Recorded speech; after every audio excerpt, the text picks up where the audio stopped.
So if you're listening to this, I want you to just sit with a very specific statistic for a second. In 2007, the nation of Guatemala exported roughly 1 out of every 100 children born within its borders. Right, 1 in 100. Yeah, 1 in every 100 children literally placed on an airplane and sent out of the country.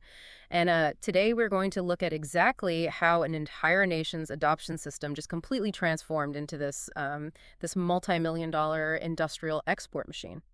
And, to understand how that actually happened, we have to examine a very specific, um, really heavily documented window of history. Yeah. Because between 1977 and 2007, Guatemala became the world's only fully privatized adoption market. Which is just wild. It is. I mean, it was an unprecedented global anomaly. No other country on earth has ever just completely handed over the legal custody, the processing, and, the exportation of its most vulnerable children entirely to the private sector. Right. And you might expect a pretty straightforward historical recap here, but the stack of sources we have in front of us, it paints a picture that is just incredibly complex. Very complex. Yeah, we are pulling from some really deep foundational scholarship, specifically Rachel Nolan's exhaustive book, Until I Find You. Right. Which is excellent. It is. And we're also looking at this fierce investigative journalism, like Aaron Segal's Finding Fernanda, alongside some really extensive reporting from Harper's and The Dial. And we are, of course, anchoring all of this with primary documents. I mean, we have records from the U.S. State Department, declassified embassy cables that read, honestly, like a political thriller. Yeah, they really do. And these massive forensic audit reports from CICIG. It's the United Nations-backed International Commission Against Impunity in Guatemala. Exactly. And because of the nature of those documents, I think we really need to set the tone for this deep dive right away. Absolutely. The subject matter here, it requires an intensely factual documentary approach because we are ultimately exploring the documented trafficking of children, and that just demands a very careful analytical lens. Yeah, it's heavy. It's very heavy. Throughout this whole history, there's this profound, completely unresolved tension between genuine, deeply held humanitarian intentions on one side. Right, people who really wanted to help. Exactly. That against the cold, kind of ruthless market realities on the other. So our objective today is to hold both of those realities up to the light, without letting emotional assumptions cloud the empirical facts of how this market actually worked mechanically. Right, because we aren't looking to demonize the human impulse to provide a home for a child. No, not at all. We just want to understand the architecture of what happens when that specific impulse collides with a totally unregulated, highly lucrative market. So to figure out how a country ends up exporting its youth on that massive scale, we have to go back to the catalyst. You do. We have to start with a natural disaster that really just fundamentally shattered the nation's infrastructure. Right. So set the scene for us. What happened? So the physical and legislative origin point for all of this is February 4, 1976. At 3:01 in the morning, this massive 7.5 magnitude earthquake struck Guatemala. It was centered along the Motagua Fault. And the devastation from that was just absolute. Right. I mean, it was immediate. It was catastrophic. We're looking at a death toll of roughly 23,000 people. Oh, wow. Yeah. Over 76,000 were severely injured, and well over 1 million people were left entirely homeless. 1 million people. 1 million. Entire towns, especially in the Central Highlands where the construction was mostly adobe, they were just simply leveled into dust in the middle of the night. And, when a mass casualty event of that magnitude hits, it instantly triggers a very specific kind of international reaction. It does. The global community is looking at the footage on the news, right? The rubble, the collapsed hospitals, these makeshift morgues. And the immediate assumption is always that there must be tens of thousands of children who have just been orphaned. Exactly. The orphan crisis narrative takes hold almost overnight. Right. So the international community mobilizes. They do. They sent aid, medical teams, and, of course, adoption agencies who were looking to rescue these presumed orphans. But the reality on the ground for the Guatemalan state, it was total systemic paralysis. They couldn't handle it. Not even close. They weren't just facing an orphan crisis. They were facing a total catastrophic failure of basic survival infrastructure. The state simply did not have the resources, the personnel, or frankly, the physical buildings to manage this sudden massive influx of vulnerable, displaced, or separated kids. Right. So the government is staring down this insurmountable crisis, and their response the following year in 1977, it essentially sets the stage for the next 3 decades. Yes, the 1977 law. Yeah. They pass a law that fully privatizes adoption. They look at this massive humanitarian burden and decide to just outsource it. That is the pivotal legislative moment right there. Yeah. The 1977 law allowed private attorneys to handle adoptions from start to finish. Yeah. The state, completely overwhelmed by the earthquake's aftermath, effectively just relinquished its role as the ultimate protector of the vulnerable. They stepped back and allowed private actors to assume all the responsibility of matching children with families and processing the legal paperwork. It honestly reminds me of imagine a city government dealing with a massive catastrophic flood, Okay. and the city's emergency services are completely underwater, right? So they hire private contractors who own boats and helicopters to conduct emergency rescues. Right, which makes sense in an emergency. Exactly. In the chaos of the flood, that makes perfect sense. You just do whatever it takes to save lives right then and there.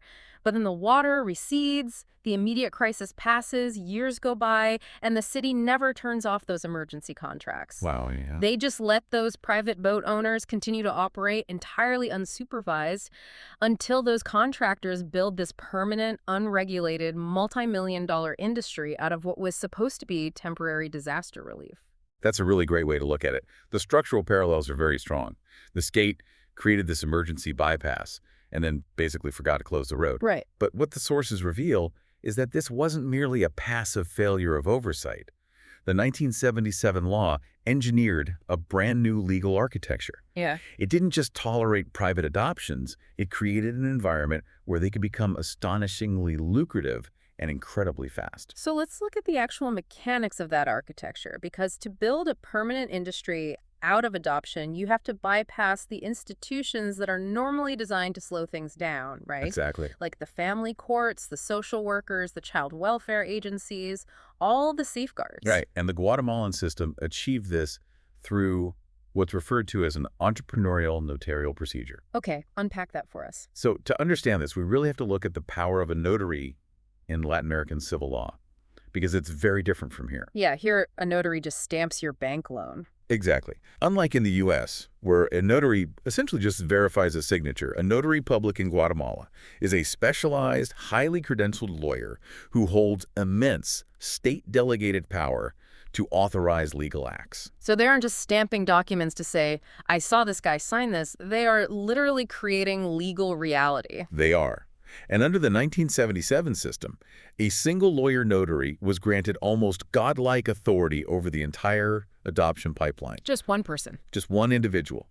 They could locate a child, secure the relinquishment from the birth mother, match that child with a prospective foreign family, hire their own private social workers to write favorable reports. Wait, they hired their own social workers? Yes, entirely private. Yeah. And then they could finalize all the paperwork to legally sever the birth parent's rights. The involvement of actual family courts or state judges was reduced to this cursory rubber stamp review at the very end of the process. That is wild. One private lawyer is essentially acting as the investigator, the broker, the judge, and the jury for a child's entire existence. I mean, if we compare that to standard international adoption protocols, which usually involve, extensive central authority oversight, years of waiting, really strict background checks, heavily scrutinized judicial reviews, this Guatemalan system was operating at warp speed. Warp speed was the primary selling point. Really? Oh, absolutely. While families adopting from other countries might wait 3 to 5 years, the Guatemalan notarial system could finalize an international adoption in a matter of months. Wow. And in a privatized market, speed dictates the price. The sources document a staggering escalation in fees. I can imagine. Yeah. In the early 1980s, an adoption might cost a foreign family a few $1,000s. Mm-hmm. But by the late 1990s and early 2000s, prospective parents were paying upwards of $30,000 to $40,000. Jeez. Which, if you adjust for today's inflation, is closer to $60,000. $60,000 for one adoption. And we really need to trace where that $60,000 is actually going. Because in a country dealing with severe systemic poverty, that is a life-altering amount of money. And the vast majority of those funds were flowing directly to the lawyer notaries and the networks they control. Exactly. I mean, a single lawyer could clear thousands of dollars in pure profit for a few months of paperwork. Meanwhile, the birth mother, if she received any compensation at all, which the sources say was legally highly questionable to begin with, she might receive a token amount just to cover her bus fare home. It was a massive wealth transfer. And Rachel Nolan's scholarship provides a critical analysis of this financial dynamic. She argues that the injection of such massive capital into a privatized legal procedure fundamentally warped the core tenet of family law. Which is the best interests of the child. Exactly. It warped it completely. I really want to push on this idea for a second because the defenders of the system, they constantly relied on this framing of efficiency, They right? did. They argued that getting children out of poverty quickly was the ultimate good. But how does a legal system justify stripping away all the nuance of what a child actually needs? Like, how did speed and foreign material wealth become the absolute, unquestioned metrics for a successful adoption? Well, the legal and moral frameworks essentially collapsed into a purely capitalist logic. Explain that. So, in a state-run child welfare system, the best interest of the child usually prioritizes preserving the biological family if it's safe to do so, Right. providing social support to struggling mothers, ensuring cultural continuity, things like that. Yeah. But the privatized Guatemalan market operated on a brutal binary equation. Which was? An American or European adoptive family possesses vastly more money, better educational infrastructure, and higher material living standards than a poor rural Guatemalan family. Therefore, the system decided it was automatically, inherently in the child's best interest to be exported. Wow. So it's a self-justifying loop. Entire. The system uses the mere existence of poverty as the total justification for its own profit model. It's conflating material wealth with the entirety of a child's psychological, cultural, and familial well-being. Precisely. And when you codify that logic, when you attach a $60,000 price tag to a fast-tracked legal procedure and morally justify it by saying wealth always outweighs poverty, Well, you create a vortex of immense foreign demand. but here is the stark reality of that demand. You cannot process thousands of adoptions a year just by waiting for true orphans to appear. No, you can't. Like, children who have lost every single living relative are statistically quite rare. Very rare. Right. So if you have an industrial scale demand, you have to invent an industrial scale supply chain. You have to go out and procure the children. But this brings us to the procurement machinery, Yeah. which is really the darkest and most complex layer of the source material. To feed that international demand, the lawyer notaries relied on this sprawling, really decentralized network of actors. And we need to define two specific components of this network: the jaladoras and the casas de angore. Okay, let's start with the first one. Jaladoras translates roughly to pullers, right? Yes. These are the ground level operators, basically the baby brokers. Right. The jaladoras were almost always women, and their explicit compensated profession was to locate adoptable children to feed the notary's pipelines. They were headhunters. Essentially, yes, they were scouts, and they specifically targeted the most vulnerable demographics: poor, heavily marginalized, and typically indigenous Maya pregnant women. And how did they find them? A jaladora would literally stake out bus stops, rural markets, the waiting rooms of public hospitals, Wow. or even just walk through impoverished neighborhoods knocking on doors. And once a child was procured by a jaladora, they were placed into a casa de angorde. Mm. And the literal translation of that term is just chilling. It means fattening houses. It is. The terminology really reflects the deeply commodified nature of the system. Yeah. These were private, entirely unregulated, clandestine nurseries. They were often just rooms in a private home, hidden away from local authorities or birth families who might change their minds. So they were basically stash houses for babies. Unfortunately, yes. Yeah. Children were held in these houses, sometimes for months, kept fed and healthy enough to pass medical inspections, while the notaries finalized all the lucrative international paperwork.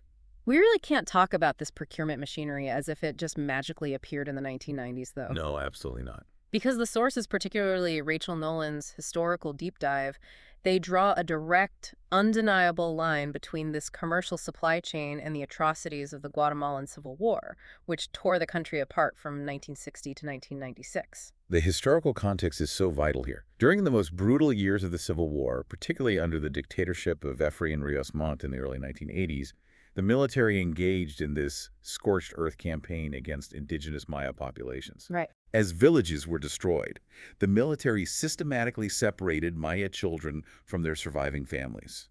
These forced disappearances and coercive adoptions were explicitly used as a tool of counterinsurgency. To break the communities apart. Exactly. It was a way to fracture communities and literally erase indigenous identity. It was so systemic that adoption records from that era were actually used as evidence years later during Rios Montt's genocide trial. They were.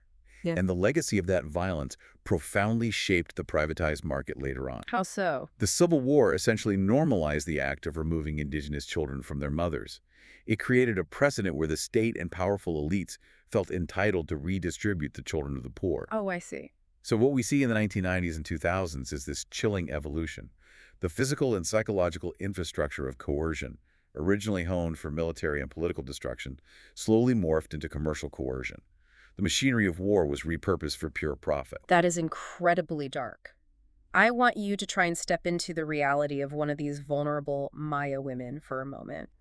You are living in deep structural poverty, Right. and you belong to a culture that relies heavily on fluid, informal kin childcare.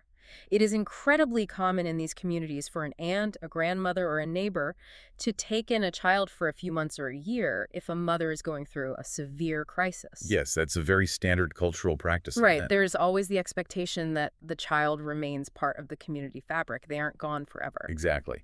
Now, overlay the jaladora onto that cultural reality. Okay. The broker approaches this mother. The broker is usually well-dressed, speaking fluent Spanish, which is often a barrier for women whose first language is a Maya dialect, like Quichis or Cachico. Right. There's a huge power dynamic immediately. A massive one. The jaladora opens a photo album filled with pictures of manicured lawns, big houses, and smiling American couples. And she offers a solution. She tells the mother, I can help you. I can take your child to a place where they will be fed, clothed, and sent to a good school.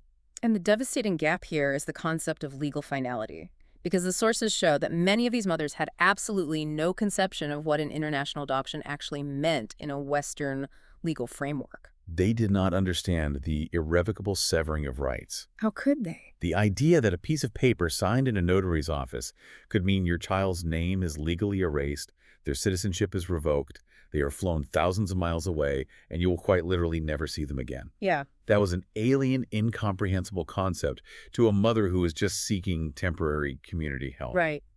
And the brokers ruthlessly exploited this cultural and linguistic gap. They used persuasion, outright deception, promises of temporary schooling, and sometimes even physical threats to secure a signature or a thumbprint on a relinquishment document. To really grasp the human cost of this machinery, we can't just talk in broad sociological strokes. We have to look at the individuals trapped inside it. We do. And the source material highlights two specific people who represent the absolute extreme poles of this industry. And, to be perfectly clear here, these two women were never involved in the same case. Right, their paths did not cross. Their paths did not cross, but their experiences perfectly map the exact boundaries of the power dynamic at play. So on one end of the spectrum, we have Mildred Alvarado. Her deeply traumatic experience is a central focus of Aaron Seagal's investigation, Finding Fernanda. Right. And on the opposite end, representing the absolute apex of the market's power, we have Susana Luarca, who is one of the most prominent politically connected adoption lawyers in all of Guatemala. So let's look closely at Mildred Alvarado first. Her story in Finding Fernanda is a masterclass in how a system strips away every ounce of a citizen's agency. It really is. She was a mother living in crushing poverty in Guatemala City, and through this web of deception orchestrated by brokers, she was separated from her daughters. And Mildred's fight to get her children back, it exposes the sheer structural impossibility of challenging the notarial system from the bottom. Right, because once the machine has your child... Exactly. When she realized the finality of what was happening and attempted to reclaim her daughters, she didn't just face a single broker. She hit a massive, fortified wall of bureaucracy. Yeah. She was up against well-funded lawyers, complicit government clerks, and an entire legal apparatus that essentially viewed her poverty as definitive proof that she was unfit to be a mother. The system used her lack of resources against her at every single turn. If she couldn't afford a lawyer to file a specific motion, the system moved forward. If she couldn't navigate the complex legal Spanish of the family courts, the system moved forward. She really represents thousands of birth mothers who realized way too late that they were trapped in this legal labyrinth, one that was designed specifically to exhaust them until their children were exported.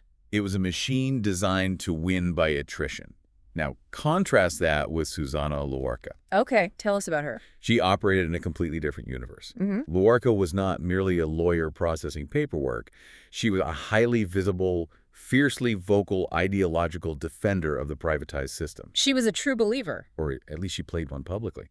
She wielded immense political influence, she ran an incredibly lucrative practice, and she commanded the respect of American adoption agencies. So she wasn't hiding in the shadows. Oh, not at all. She gave interviews. She argued aggressively that the system, exactly as it was a noble, life-saving enterprise. She framed herself and her colleagues as saviors, pulling children from the brink of starvation, using that humanitarian narrative to shield the very lucrative reality of her practice. Right, but the historical record regarding her practice is pretty clear, isn't it? It is very clear. In 2015, long after the market had peaked and collapsed, Susana Loarca was convicted in a Guatemalan court for her role in a deeply corrupt, high-profile adoption case. Which we're going to talk about in a minute. We are. But she was sentenced to roughly 18 years in prison for her involvement in an illicit adoption ring. Now, I do want to pause here for a second to acknowledge a specific tension in the historical discourse. Because while Loarca's criminal conviction is a matter of documented legal fact, there is a faction of adoption advocates and defenders of the old notarial system who argue that the prosecutions pushed by CICIG during that era were politically motivated. That is correct, and we have to impartially note that. Critics of CICIG have argued that prominent lawyers like Loarca were unfairly targeted to make a political point. Right. They argue that the aggressive dismantling of the system ignored the genuine good that some lawyers believed they were doing. And as analysts of these sources, we present that dispute neutrally. We aren't endorsing the political claims of either side. We're simply returning to the empirical, documented evidence of systemic fraud that the forensic auditors uncovered, which is what led to those specific convictions. Right. And holding those two realities up against each other, Mildred's desperation on one side and Loarca's power on the other, it really dismantles a pervasive myth that you see constantly in the historical defenses of this market. The denatured mother. Yes, the trope of the denatured mother. That is a deeply insidious concept. It was the idea, heavily promoted by brokers and lawyers to soothe the consciences of foreign buyers, that these Guatemalan women were cold, unfeeling, and completely willing to abandon their children without a second thought. Just casually giving them away. Exactly. It suggested that their poverty had somehow stripped them of natural maternal instinct. Which is just such a convenient fiction. I mean, if you are an adoptive parent, it is so much easier to participate in a $60,000 transaction if you believe the birth mother simply didn't want the child. It completely erases the reality of the supply chain. It does. And the evidence shows that relinquishment in Guatemala existed on a vast, tragic spectrum. Tell me about that spectrum. Well, on one far end, there were indeed mothers facing such severe, life-threatening destitution that they genuinely believed relinquishing their child was the only way to keep the child alive. Sure. That is desperate consent, born of absolute structural failure. But as you move along the spectrum, you encounter the cultural deception we discussed, where mothers thought the arrangement was temporary. Right, the boarding school lie. Exactly. Huh. Further down, you find aggressive coercion within the casas de angor, and at the furthest end of the spectrum, you find outright brazen kidnapping. Wow. The denatured mother trope was designed to flatten that entire complex spectrum into a simple, palatable narrative of voluntary abandonment. Which brings us to the people who are actually consuming that narrative. Because while this vast, complex machinery of brokers, fattening houses, and notaries was churning in Guatemala, there was an entire ecosystem of eager, waiting families thousands of miles away. Right. And to understand the sheer momentum of the market, we really have to look at the demand side, particularly in the United States. Give us the numbers. Let's look at the statistics at the market's absolute zenith, which was in 2007. In that single year, roughly 5,500 Guatemalan children were legally exported for adoption. 5,500 in 1 year. Yes. And American families adopted over 4,000 of them. Wow. Guatemala, which was a country of roughly 14 million people at the time, was sending more children to the U.S. than any other country in the world except China. And China had over 1 billion people. Exactly. The per capita rate of exportation was just staggering. So we have to try and understand the psychological perspective of those American parents, because these were overwhelmingly people who desperately wanted to build families. Many of them were dealing with the heartbreak of infertility. They wanted to provide a loving home, and they explicitly wanted to do good in the world. And they were sold a beautifully packaged version of the humanitarian rescue narrative. When an American couple walked into a U.S.-based adoption agency, they were handed glossy brochures. Right. They were told stories of overcrowded, underfunded state orphanages, which ironically, barely even existed in the privatized Guatemalan system. Right, because they were in private houses? Exactly. But they were assured they were saving a child from a life of extreme squalor. So they were writing checks for $30, $40, $50,000, firmly believing that money was paying for legitimate legal hurdles, vital medical care for the child, and supporting an ethical, robust infrastructure. Right. They had absolutely no idea they were providing the ultimate financial incentive for a commercial supply chain. No idea at all.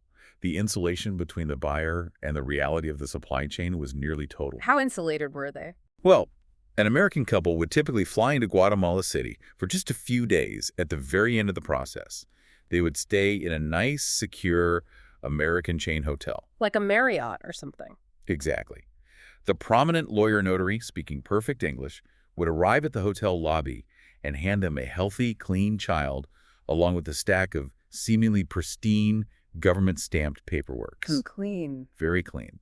They never saw the jaladora operating at the rural bus stop. They never saw the hidden Casa de Engorde. They only saw the polished, sanitized final transaction.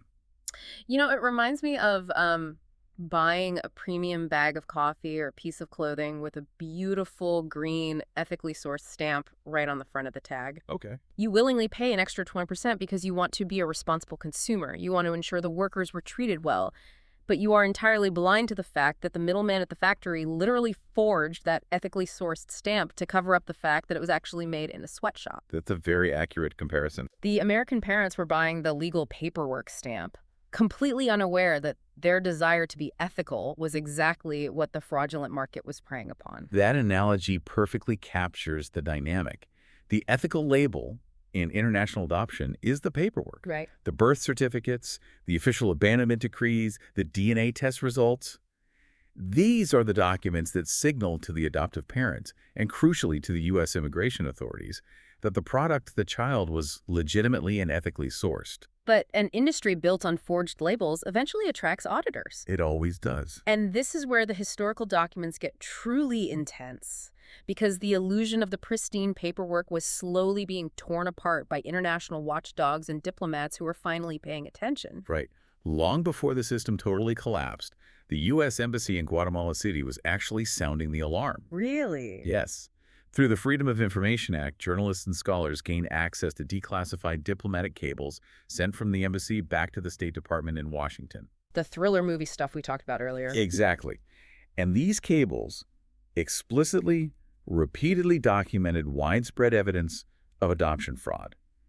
Embassy officials were detailing instances of extortion, threats against birth mothers, and blatantly falsified documents. Wow. They knew, at a federal level, that the ethical labels were being mass forged. But the definitive, undeniable proof, like the actual forensic dismantling of the paperwork that came in December 2010, right? Yes. Because by this point, CICIG, the UN-backed Anti-Impunity Commission, they had turned their forensic accountants and specialized investigators loose on the archives of the adoption market. And CICIG was uniquely positioned for this. They were an independent international body originally designed to investigate clandestine security networks, so they knew exactly how to trace illicit paper trails. Right. They conducted a massive audit, pulling a sample of 3,342 adoption files from the system's final years. Oh. Now, it is vital to note that prior to this audit, the former Guatemalan Central Authority, known as the PGN, had officially reviewed these exact same files and approved over 90% of them as completely clean and legally sound. Okay, so the local government stamped 90% of them as fine.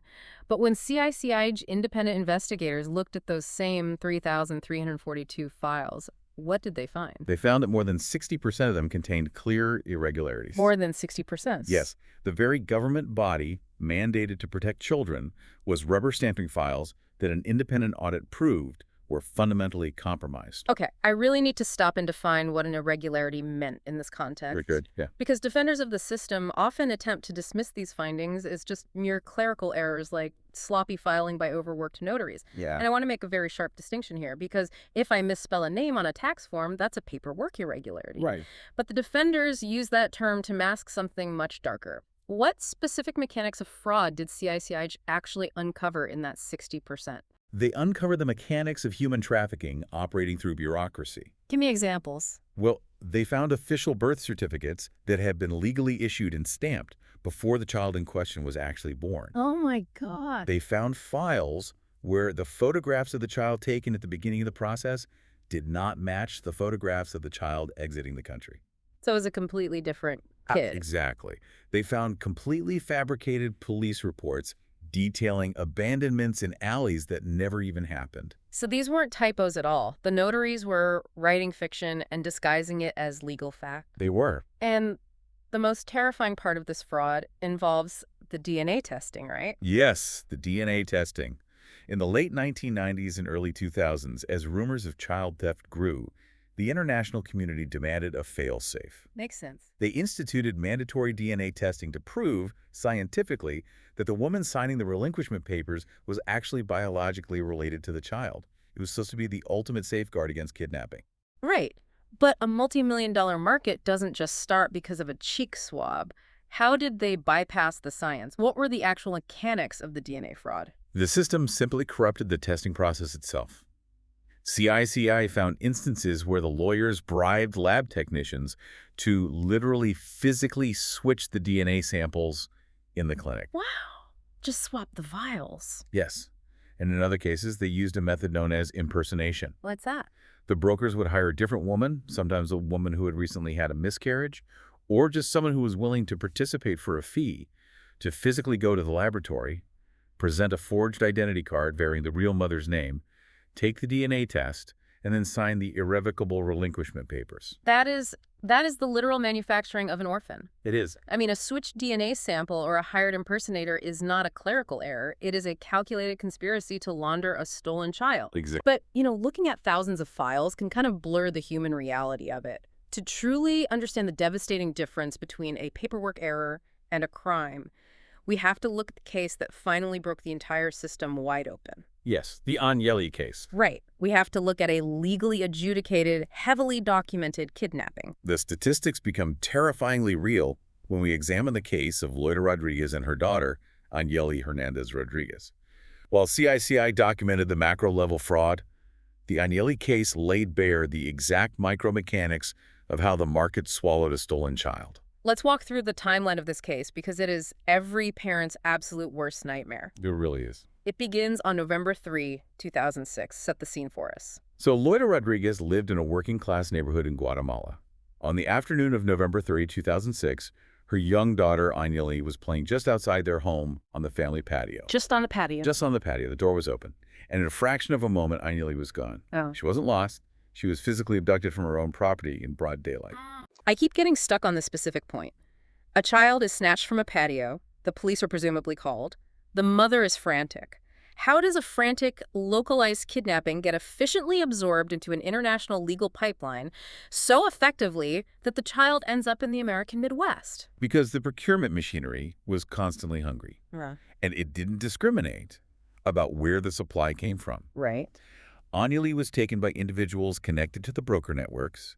She was quickly moved into a casa de engorde, hiding her from the immediate police search in the neighborhood. Okay. Once she was hidden, the notarial laundering process began. The lawyers involved fabricated a totally new identity for her. They created corrupt abandonment paperwork. And crucially, they utilized the impersonation tactic we just discussed. They got a fake mother. They procured a woman with a fake ID to pose as Agnelli's mother to sign the legal relinquishment.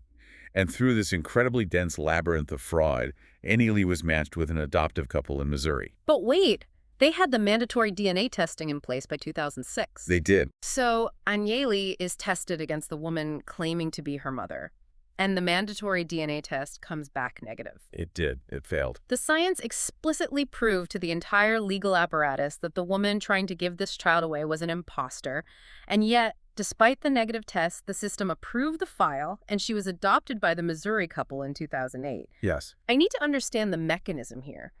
How does a supposedly rigorous legal system look at a failed DNA test and just push the file through anyway? It is the ultimate proof of a system entirely captured by financial momentum. Explain that. The mechanism was basically bureaucratic brute force.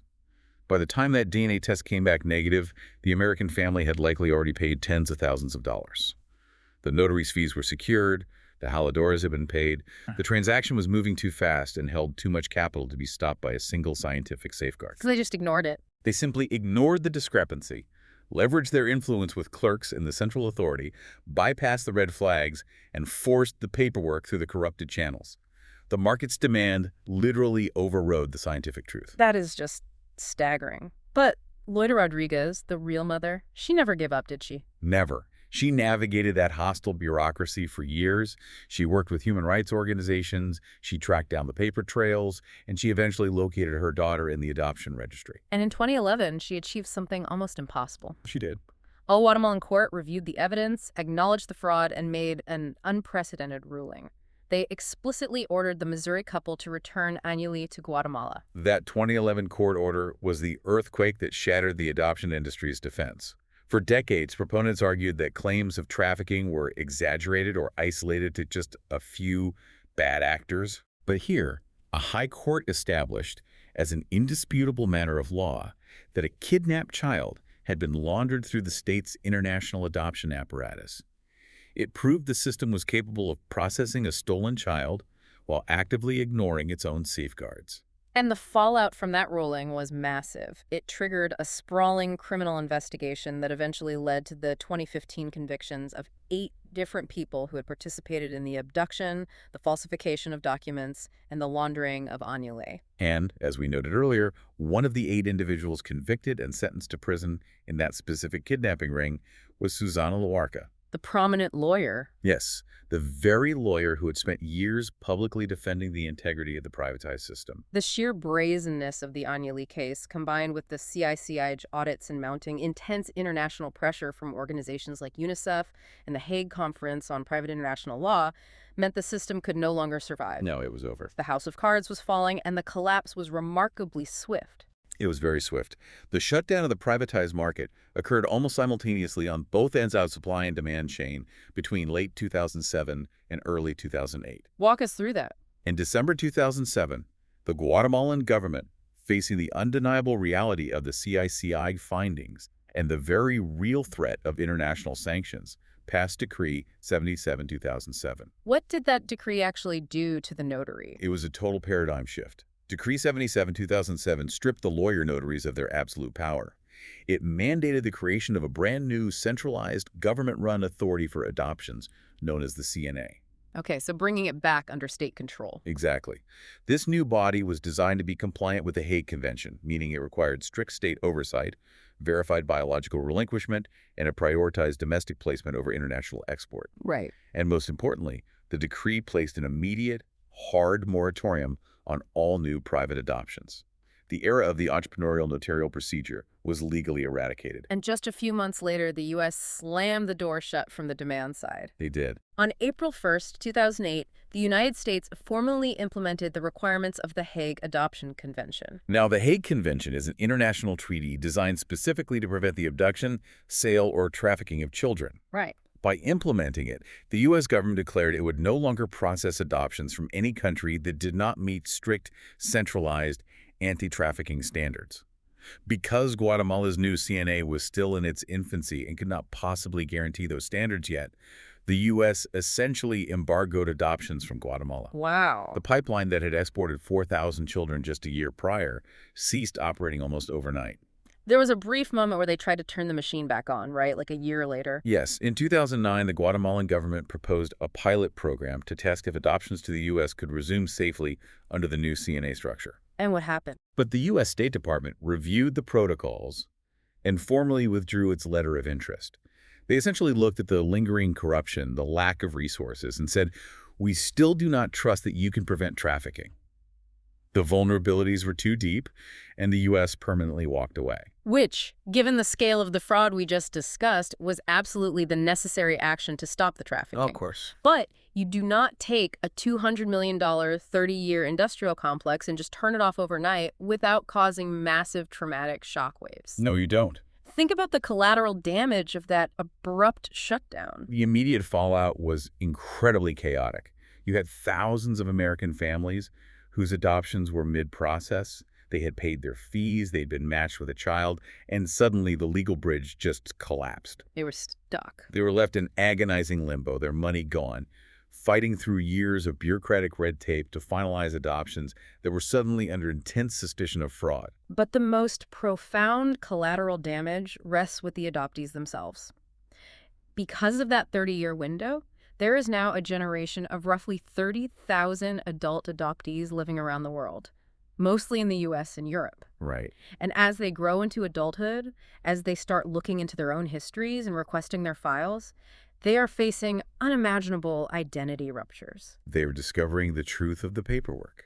They're finding out that their birth dates might be altered, that the official story of how they were abandoned in an alleyway was a complete fiction, or that the woman listed on their birth certificate as their mother was actually an imposter hired by a jaladora. It's devastating. They're having to navigate the profound psychological trauma of realizing their very presence in their adoptive family may be the result of a crime committed against their biological family. And back in Guatemala, the trauma is equally unresolved. You have organizations operating right now today, like the Liga Pro Patria and various reunification groups, who are still trying to piece these families back together. Yes. They are running extensive DNA databases, desperately trying to match adult adoptees in the U.S. with the Maya mothers in Guatemala who never, ever stopped looking for the children that were stolen from them at a bus stop or taken off a patio 2 decades ago. It's an ongoing tragedy. It really is. The market was technically dismantled in 2008, but the legacy of those 30,000 adoptions is permanently etched into the generational fabric of both nations. Absolutely.